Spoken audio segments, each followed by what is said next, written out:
సంక్రాంతి ముఖ్యమైన అంశాలు. మొదట సూర్యుడు మకర రాశిలోకి ప్రవేశిస్తాడు. ఉత్తరాయణ ప్రారంభం జరుగుతుంది. పంటల పండగ భోగి, మకర సంక్రాంతి, కనుమ సంబరాలు, ముగ్గులు, గొబ్బెమ్మలు, కోలపంజాలు, గాలిపటాలు ఆడుతారు. ధనాలు, పెరుగు, గుమ్మడికాయ పెడతారు. అంతేకాకుండా పవిత్రమైన స్థానాలు అల్లుడు రేఖ పిండి వంటలు చేస్తారు. హరిదాస కీర్తనలు, బసవన్న ఆటలు, పశువుల పూజ చేస్తారు. ఇది శీతాకాలం ముగిసి వేసవి కాలం ప్రారంభాన్ని సూచిస్తుంది. నిజం చెప్పాలంటే రైతుల పాలిట పండగని చెప్పవచ్చు. సంక్రాంతి ముఖ్య అంశాలు. మొదట ఉత్తరాయణం. సూర్యుడు మకర రాశిలోకి ప్రవేశించడం వల్ల ఉత్తరాయణం పుణ్యకాలం మొదలవుతుంది. ఇది శారీరక పూజలకు అనువైన కాలం. రెండోది పంటల పండగ. కొత్త పంట చేతికి వచ్చే సమయం. అందుకే దీన్ని రైతులు ఘనంగా జరుపుకుంటారు. మూడోది సూర్యారాధన. సూర్య భగవానుడికి అంకితం. అందుకే సంక్రాంతి పండగ రోజున సూర్యుడిని పూజిస్తారు. మనం సంక్రాంతి 3 రోజుల పండగ గురించి తెలుసుకుందాం. మొదటి రోజు భోగి. అందుకే భోగి మంటలు వేస్తారు. భోగి పండ్లు, రేగి పండ్లు, చెరుకు, కనుగరన్ని గురిగిలో వేస్తారు.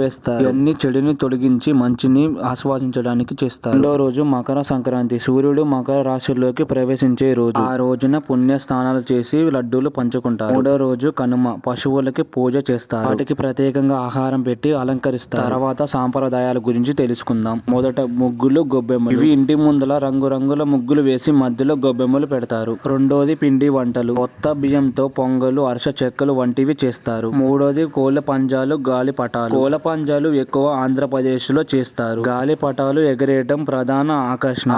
నాలుగోది వచ్చేసి దానాలు. పెరుగు, గుమ్మడికాయ దానం చేయడం వల్ల శుభం ఫలితాలు, ఆర్థిక ఇబ్బందులు తొలగుతాయని నమ్ముతారు. ఇక ప్రాంతీయంగా చెప్పాలంటే ఆంధ్రప్రదేశ్, తెలంగాణ, కర్ణాటక, మహారాష్ట్ర, తమిళనాడు పొంగల్, గువా, పశ్చిమ బెంగాల్ వంటి రాష్ట్రాలలో వివిధ పేర్లతో సాంప్రదాయంగా జరుపుకుంటారు. ఇదండి సంక్రాంతి పండుగ గురించి. ఈ వీడియోకు లైక్ చేసి కొత్తగా సబ్స్క్రైబ్ చేయండి.